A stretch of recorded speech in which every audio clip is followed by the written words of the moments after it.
For me, the brainwashed kid I was by the West, I always wanted to live in US. I was literally almost breathing that energy. I wanted to live there. I wanted to be there. I didn't want to just travel or study or work there. I wanted to be a part of the US. So much so, I actually figured that learning the language would be the first step. So I got obsessed with it. And the thing that kept me going was that I wanted to be there as badly as I wanted to breathe. This leads me to the first principle, which is why are you learning? Or why are you doing anything at all? Every single waking hour of my time was dedicated to learning English. Today, actually, my friend told me a joke that whenever they called, I would be like, I'm studying English right now. It's more that if you can't define your reason why you're doing this, you're almost wasting your time. You would actually be better off on doing something else. In his book Can't Hurt Me by David Goggins, he says this: when you're that cold and stressed, the mind cannot comprehend the next 120 plus hours.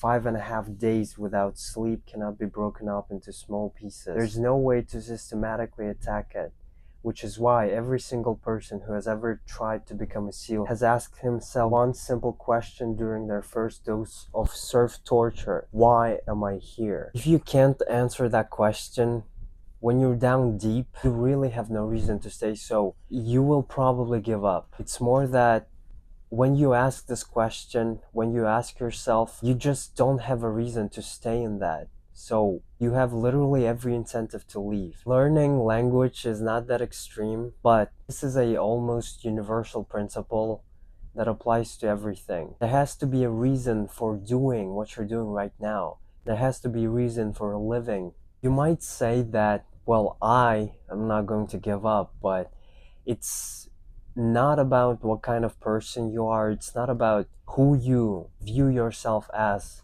It's just that you will simply get bored of doing that. It will almost be nothing interesting to you over time.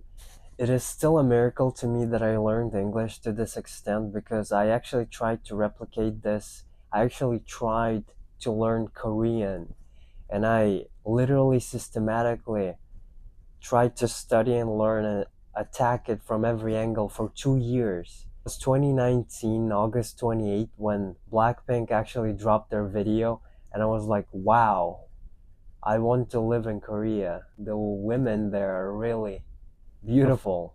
It was like, that's it, I'm going to start studying Korean to live there. And it just didn't work. And now that I'm making this video, it seems pretty obvious to me that even though the reason was similar to me wanting to live in US, the depth of it was completely different.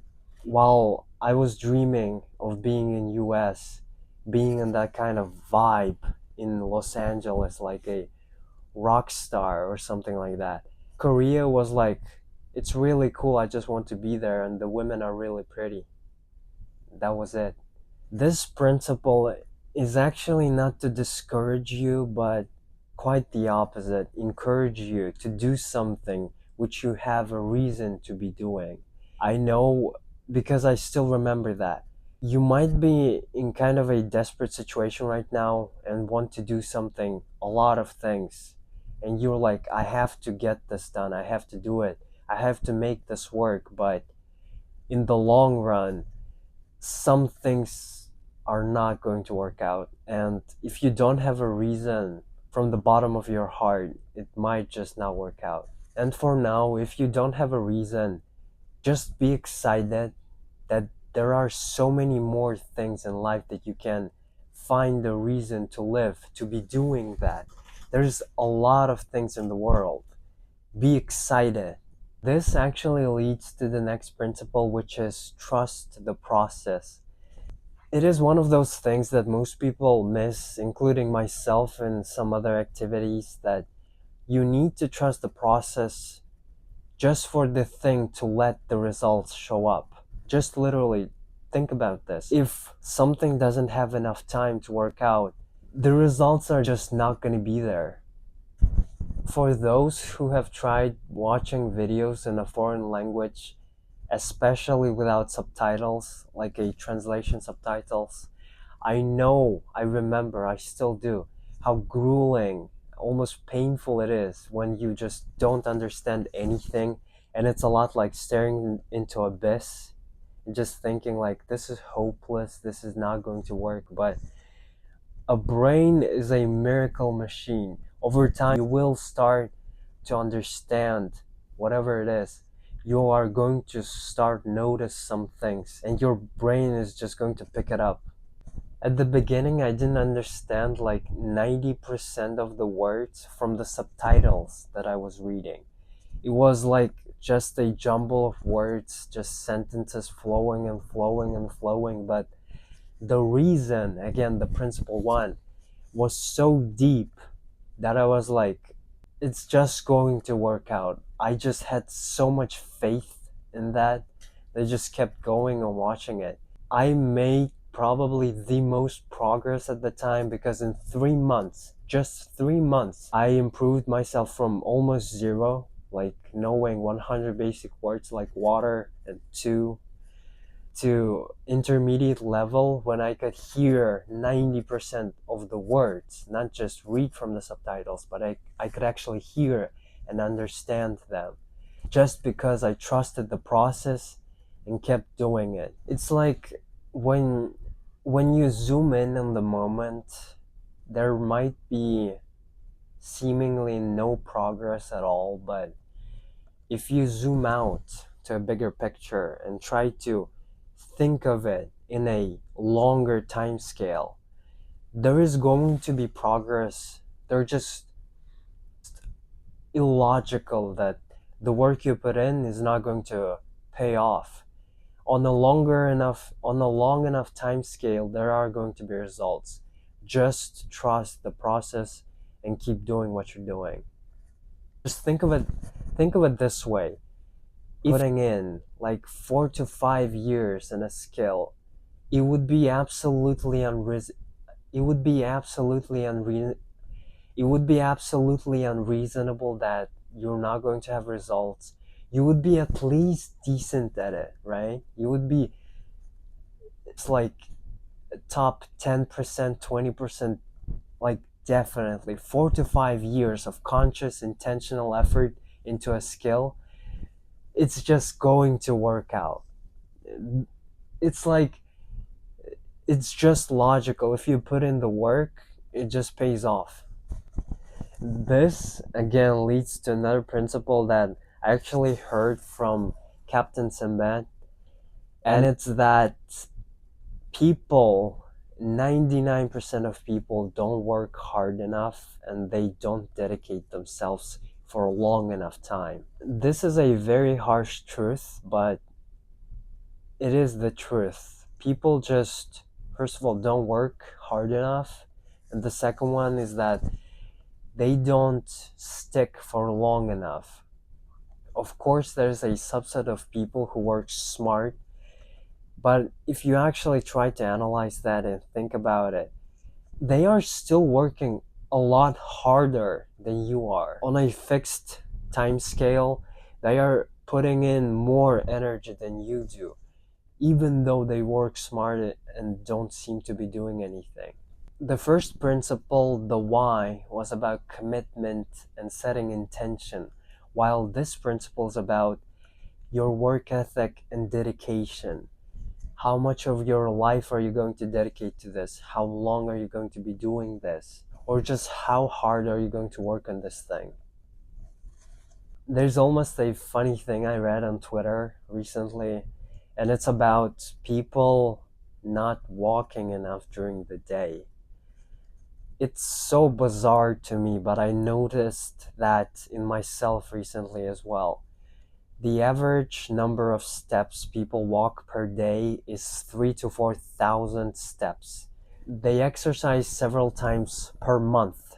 They scroll 5 to 6 hours per day. No matter what you hear about working smart or something like taking breaks or whatever, the truth is that there are people that are going to work non-stop, literally without taking a break, and they're going to have so much more results in the long run. Andrew Tate actually said something about this, and it's that there's nothing in the world, nothing in your life that is going to get worse by you working as hard as you possibly can. Since this video is about learning a language, I'm actually going to share some things that were incredibly valuable to me when I was starting out and around the middle of my journey, I guess. Just the bonus tips.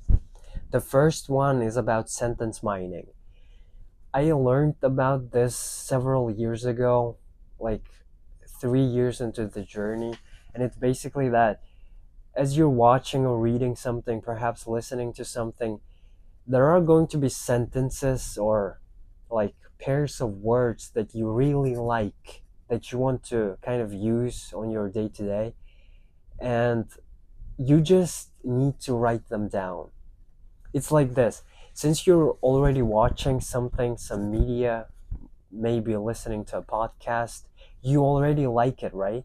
So when you're noticing those patterns, it's that your brain is signaling to you that those sentences, those words are those that you want to use in the future. So when you write them down, your brain is literally remembering this.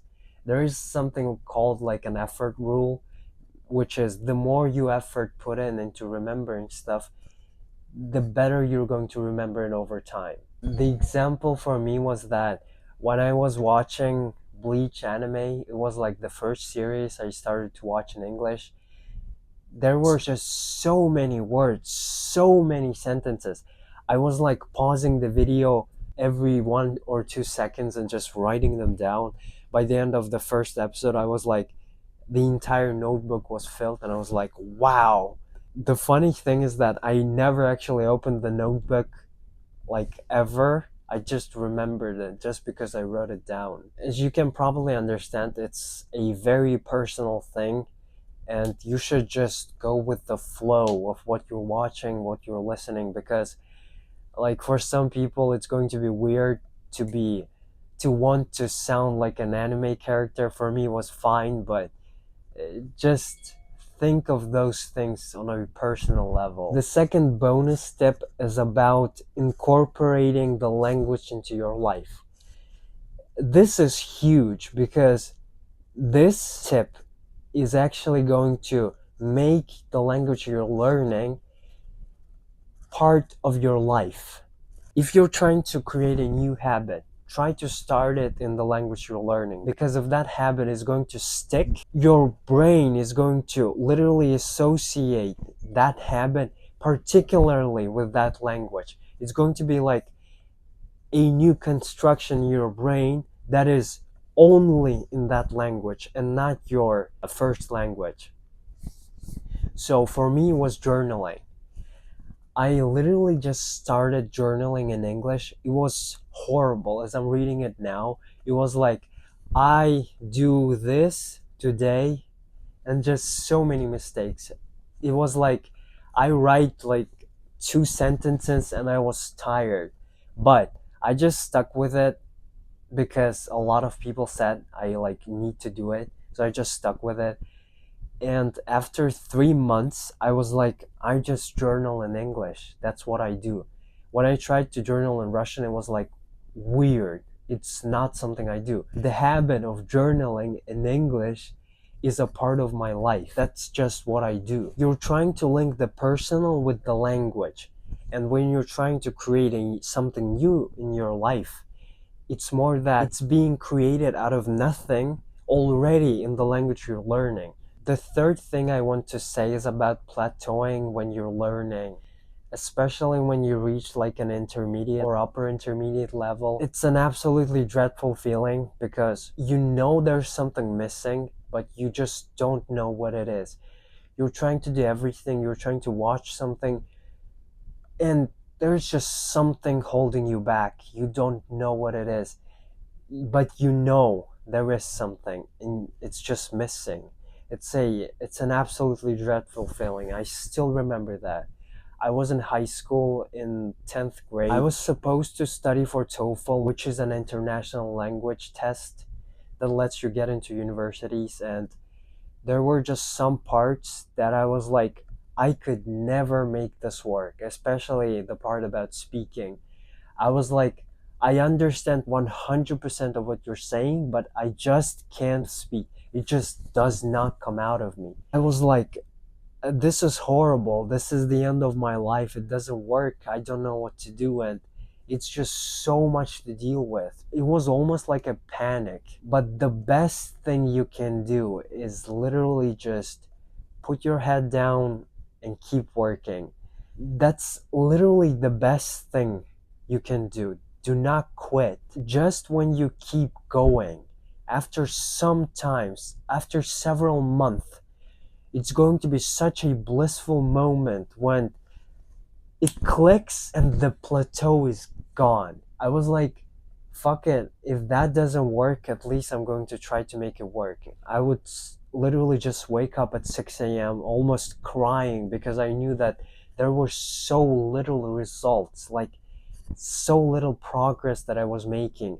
Just because I'm like a disciplined person, I'm just going to keep doing it. And after 4 months of that, when the school began again, I was like, wow, I can just speak. The teacher was like, I was actually speaking better than our teacher. She was like, I did not think you could do this, especially because like the last year I just did not talk. My test scores were like 90, but I just could not talk. It's about plateauing. The best thing you can do is just keep going, do not quit. It's like the plateau principle applies to everything because I did actually hit that with coding as well. And the best thing I did that actually worked was literally just keep going, just keep working, and do not quit.